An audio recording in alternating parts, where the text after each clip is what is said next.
प्यारे विद्यार्थियों, आज हम पढ़ेंगे हिंदी साहित्य का इतिहास लेखन। साथियों, हम आपको पूरे मनोयोग से पढ़ाएंगे।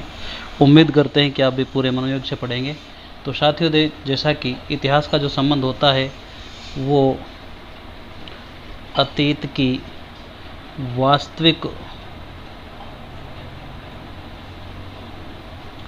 घटनाओं से होता है।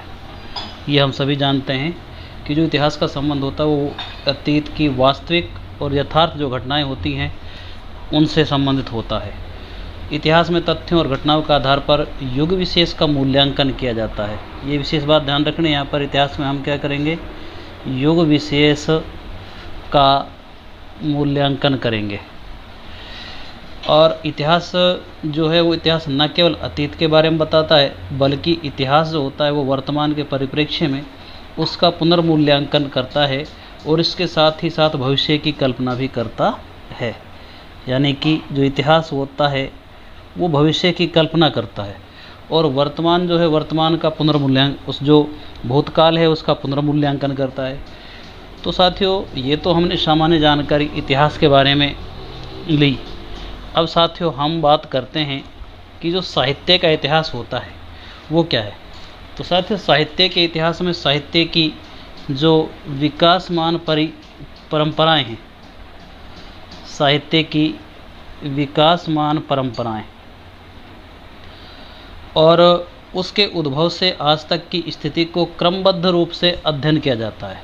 विकासमान परंपराएं और उद्भव से आज तक, यानी साहित्य के उद्भव से आज तक की जो स्थिति होती है उस स्थिति का क्या किया जाता है, क्रमबद्ध अध्ययन किया जाता है। किसमें? इतिहास में, साहित्य के इतिहास में। और साथियों, इसके बारे में जो आचार्य रामचंद्र शुक्ल हैं उसकी परिभाषा बहुत महत्वपूर्ण है। शुक्ल जी की जो परिभाषा है कि जब प्रत्येक देश का जो साहित्य होता है, प्रत्येक देश का साहित्य वहाँ की जनता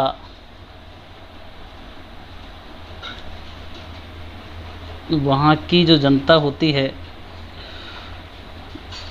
जनता की चित्तवृत्ति, जनता की जो चित्तवृत्ति होती है, चित्तवृत्ति का संचित प्रतिबिंब होता है। ये परिभाषा परीक्षाओं में बहुत बार पूछी गई है, इसलिए इसको तो आपको रटना है। तो साथियों, आचार्य शुक्ल जी की जो परिभाषा है वो आपको याद रखनी है कि प्रत्येक देश का साहित्य वहाँ की जनता की चित्तवृत्ति का संचित प्रतिबिंब होता है। परिभाषा ये बहुत बड़ी है वैसे तो, और तब ये निश्चित है कि जनता की जो चित्तवृत्ति के परिवर्तन के साथ साथ साहित्य के स्वरूप में भी परिवर्तन होता चला जाता है। आदि से अंत तक इन्हीं चित्तवृत्तियों की परंपरा को परखते हुए, जो चित्तवृत्ति हैं उसको परखते हुए साहित्य की परंपरा के साथ उनका सामंजस्य दिखाना ही साहित्य का इतिहास कहलाता है। साथियों, ये तो कहा आचार्य रामचंद्र शुक्ल ने। अब हजारी प्रसाद द्विवेदी जी भी थे, उन्होंने भी कहा कि जो साहित्य का इतिहास है, जो हजारी प्रसाद द्विवेदी की यदि हम बात करें तो उन्होंने कहा था कि साहित्य का इतिहास ग्रंथों और ग्रंथकारों के उद्भव और विलय की कहानी नहीं है। बहुत शानदार परिभाषा। चलिए हम लिख देते हैं आपको, ये आपको लिख कर रखनी चाहिए। आचार्य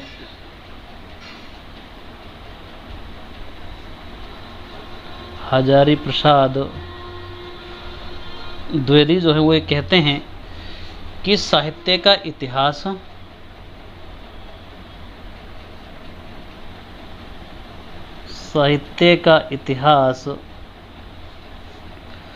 ग्रंथों और ग्रंथकारों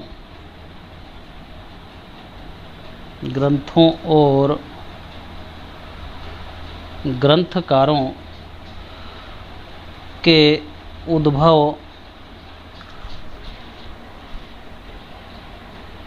और विलय की कहानी नहीं है। वह काल स्रोत में बहते हुए वह काल स्रोत में बहते हुए जीवंत समाज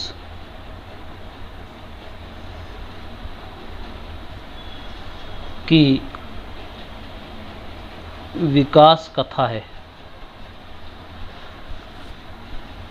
साथियों, परिभाषा बहुत महत्वपूर्ण है आचार्य प्रसाद द्विवेदी जी की। उन्होंने कहा कि साहित्य का इतिहास ग्रंथों और ग्रंथकारों के उद्भव और विलय की कहानी नहीं है, बल्कि वे काल स्रोत में बहते हुए जीवंत समाज की विकास कथा है। तो ये आचार्य प्रसाद द्विवेदी की जो परिभाषा वो हमें याद रखनी है। तो ये दो बहुत महत्वपूर्ण रचनाकार साहित्यकार आचार्य शुक्ल, जिन्होंने कहा कि प्रत्येक देश का साहित्य वहाँ की जनता की चित्तवृत्ति का संचित प्रतिबिंब होता है। उसके बाद आचार्य हरिदास प्रसाद द्विवेदी की भी परिभाषा महत्वपूर्ण कि साहित्य का इतिहास ग्रंथों और ग्रंथकारों के उद्भव और विलय की कहानी नहीं है, वह काल स्रोत में बहते हुए जीवंत समाज की विकास कथा है। तो ये दो साहित्यकारों की परिभाषा महत्वपूर्ण जो हमने आपको बताई। साथियों, आगे बढ़ते हैं। दोस्तों, अगर आपको वीडियो पसंद आ रहा हो तो हमारे चैनल को सब्सक्राइब कीजिए, वीडियो को लाइक और शेयर कीजिए।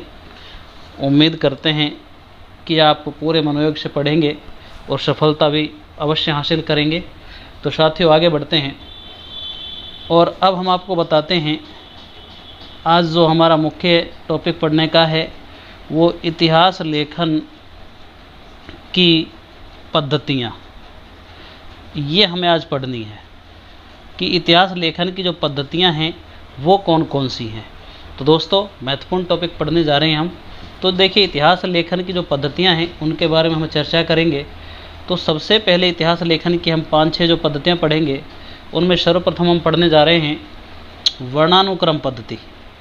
साथियों, आपको बहुत लगन और मेहनत के साथ हम पढ़ाएंगे, आप भी उतनी ही लगन और मेहनत के साथ पढ़ें। देखिए साथियों, वर्णानुक्रम पद्धति किसे कहते हैं? तो यह इतिहास लेखन की सबसे अविकसित, सबसे अविकसित, यानी कि ये पूरी तरह विकसित नहीं, सबसे अविकसित पद्धति है। दूसरी बात इसमें क्या होता है कि जो रचनाकार होते हैं, रचनाकारों का जो परिचय है वो वर्णमाला के अक्षर क्रम, वर्णमाला के अक्षर क्रम से दिया जाता है। यानी कि जो अल्फ़ाबेटिकल जिसको हम कहते हैं वो यहाँ पर बात है। अर्थात तो इसमें क्या होता है कि पहले ऐसे, उसके बाद अंत में जाता है। इसी प्रकार से वर्णानुक्रम पद्धति कहलाती है, यानी कि सबसे अविकसित प्रणाली है। और रचनाकारों का जो परिचय होता है वो वर्णमाला के अक्षर क्रम के अनुसार दिया जाता है। और इस पद्धति, इतिहास में जिस काल प्रवाह का बोध विद्यमान रहता है उसका इस पद्धति में नामो निशान भी नहीं होता है। दोस्तों, इस पद्धति से इतिहास लिखने का जो मुख्य कारण है वो अपेक्षित सूचनाओं का अभाव था। और जो गारसा दत्तासी है, आपको ध्यान रखना है, कई बार पूछ लेते हैं कि बताइए कि गारसा दत्तासी उन्होंने जो अपनी रचना लिखी, और एक साहित्यकार और शिव सिंह सेंगर, इन दोनों साहित्यकारों ने जो साहित्य लेखन किया, जो ग्रंथ इनके हैं उनमें वर्णानुक्रम पद्धति का उल्लेख है। अर्थात वो वर्णानुक्रम पद्धति में लिखी गई हैं। तो ये अपन को ध्यान रखना, वर्णानुक्रम पद्धति यानी अल्फ़ाबेटिकल, वर्णमाला के अक्षर जो होते हैं उनके अनुसार। और साथ ही एक महत्वपूर्ण बिंदु आपको बताते हैं कि इसमें जो वर्णानुक्रम है, तो देखिए जैसे हिंदी वर्णमाला होती है, पहले ए, उसके बाद आ, फिर ई और अंत में है, यहाँ तक जाता है। ठीक है। तो अब हम दूसरी पद्धति, इतिहास लेखन की जो दूसरी पद्धति है उसके बारे में चर्चा करते हैं। तो देखिए, दूसरी पद्धति हम ले लेते हैं कालानुक्रम पद्धति। इतिहास लेखन की दूसरी पद्धति कालानुक्रमी पद्धति। अब कालानुक्रम पद्धति क्या होती है ये समझिए। देखिए कालानुक्रम पद्धति में क्या होता है कि इतिहास के जो रचनाकार हैं उनका उल्लेख नामों के प्रथम अक्षर या महत्व के आधार पर नहीं होता है, बल्कि ऐतिहासिक तिथि क्रम के आधार पर किया जाता है। यानी कि काल के अनुसार जो इतिहास चल रहा है उसके हिसाब से किया जाता है। यानी कि जिसका जन्म जिस प्रकार से होता है उसके अनुसार उसका वो चलता रहता है। अर्थात रचनाकारों को जो उल्लेख है उनके नाम के प्रथम अक्षर या महत्व के आधार पर न करके ऐतिहासिक तिथि क्रम, ये ध्यान रखना है। रचनाकारों का जो उल्लेख है वो ऐतिहासिक तिथि क्रम इसके अनुसार किया जाता है, ऐतिहासिक तिथि क्रम के आधार पर किया जाता है। लेकिन इस पद्धति में समस्या ये है कि ऐतिहासिक कालक्रम का निर्धारण करते समय जो रचनाकार होते हैं उनकी जो जन्म तिथि होती है, यानी रचनाकारों की जो जन्म तिथि होती है उसको आधार बनाया जाता है। यानी कि जिसका जन्म जब हुआ है तभी उसका नाम उसमें जुड़ता जाता है। तो ये जो पद्धति है ये भी ये पद्धति व्यवहारिक नहीं है, लेकिन जो रचना तिथि को अपनाना अधिक व्यवहारिक यहाँ से होता है। और साहित्य के इतिहास का जो उद्देश्य होता है वो रचनाकारों की जन्म मृत्यु और उनकी रचना गुण दोषों से परिचित कराना नहीं है, बल्कि वह मानव चिंतन धारा के विकास क्रम का दस्तावेज भी होता है। तो साथियों, इसलिए ये जो प्रणाली है साहित्य के इतिहास लेखन के लिए कोई विशेष उपयोगी नहीं है। यानी कि इस पद्धति को हम विशेष उपयोगी नहीं मान सकते हैं, क्योंकि इसमें रचनाकारों का महत्व या उनकी रचनाओं का महत्व ये महत्वपूर्ण नहीं है, बल्कि उनका जो काल क्रम के अनुसार उनको लिख दिया जाता है। साथियों, जो डॉक्टर ग्रियर्सन जो थे, डॉक्टर ग्रियर्सन और मिस्र बंधु, उन्होंने इस पद्धति को अपनाया। इतिहास लेखन का जो उन्होंने ग्रंथ लिखा, साहित्य इतिहास का जो ग्रंथ लिखा, उस ग्रंथ में उन्होंने डॉक्टर ग्रियर्सन ने और मिस्र बंधुओं ने दोनों ने ही इस पद्धति को यानी कालानुक्रम पद्धति को अपनाया है। तो साथियों, इतिहास लेखन की ये दूसरी पद्धति थी, कालानुक्रम पद्धति। अब हम इतिहास लेखन की तीसरी पद्धति की ओर चलते हैं, और तीसरी पद्धति का नाम है वैज्ञानिक पद्धति। देखिए, वैज्ञानिक पद्धति ये क्या है? साथियों, कालानुक्रम पद्धति में जहाँ ऐतिहासिक कालक्रम से रचनाओं को प्रस्तुत किया जाता है, वहीं वैज्ञानिक पद्धति में तथ्यों को प्रस्तुत किया जाता है। अब जैसा कि इसका नाम है वैज्ञानिक पद्धति, तो इसमें तथ्यों को प्रस्तुत किया जाता है, यानी तथ्यों पर आधारित होती है, अपन को ध्यान रखना है। और इस पद्धति में जो शोध द्वारा तथ्यों को वैज्ञानिक और क्रमबद्ध तरीके से तथ्यों को वैज्ञानिक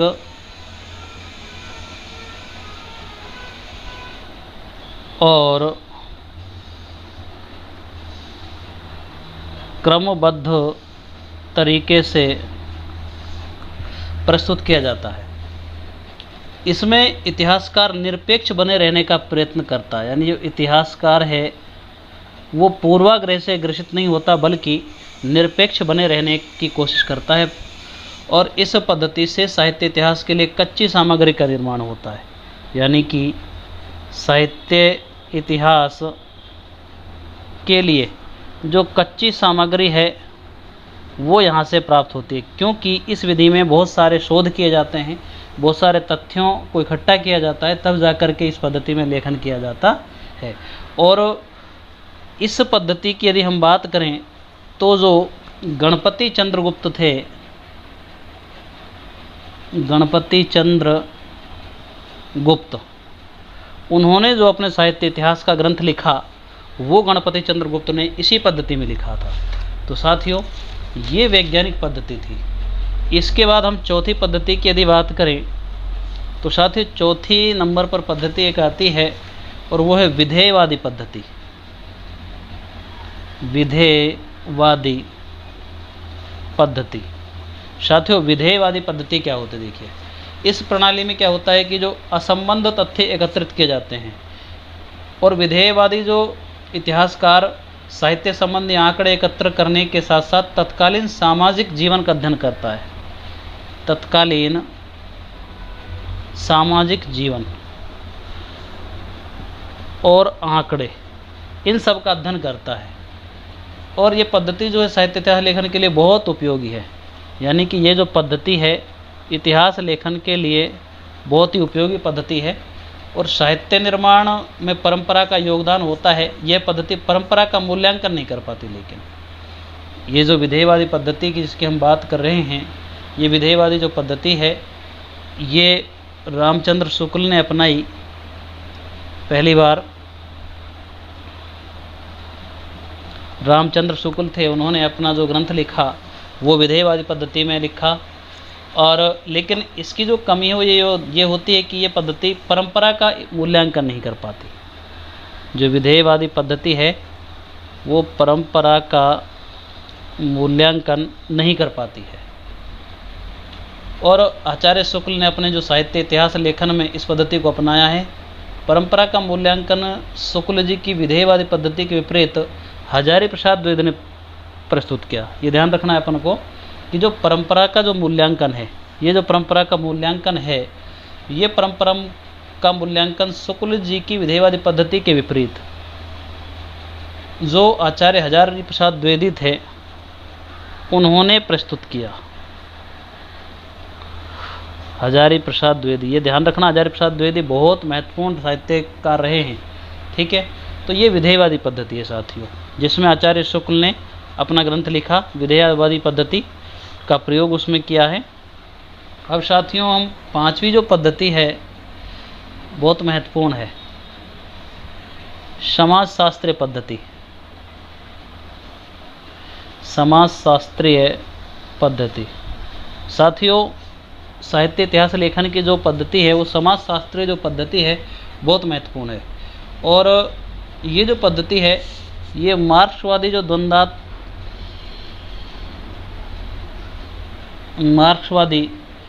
द्वंद्वात्मक भौतिकवाद,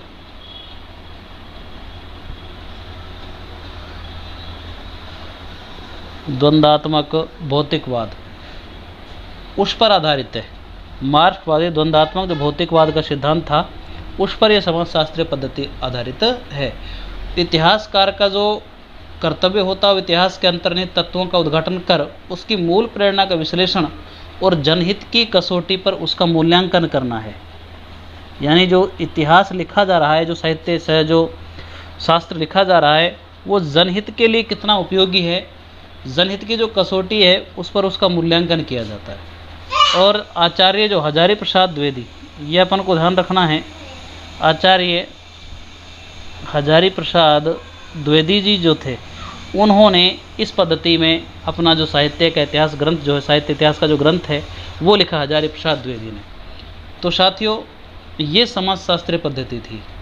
तो दोस्तों आज हमने आपको ये 18-19 मिनट का जो वीडियो है इसमें इस हिंदी साहित्य का जो इतिहास लेखन है उसके बारे में बताया और इतिहास लेखन की जो पद्धतियां हैं उनके बारे में बताया है। दोस्तों उम्मीद करते हैं कि हमारे द्वारा पढ़ाया गया जो टॉपिक है वो आपको अवश्य समझ आया होगा। और साथियों हम पूरा हिंदी साहित्य का इतिहास आपको पढ़ाएंगे। इस चैनल को आप सब्सक्राइब कीजिए।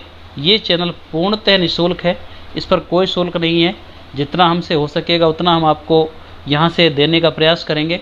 आशा करते हैं और उम्मीद करते हैं कि आपको निश्चित रूप से सफलता भी मिलेगी। तो दोस्तों आज के लिए बस इतना ही, मिलते हैं अगले वीडियो में। धन्यवाद साथियों।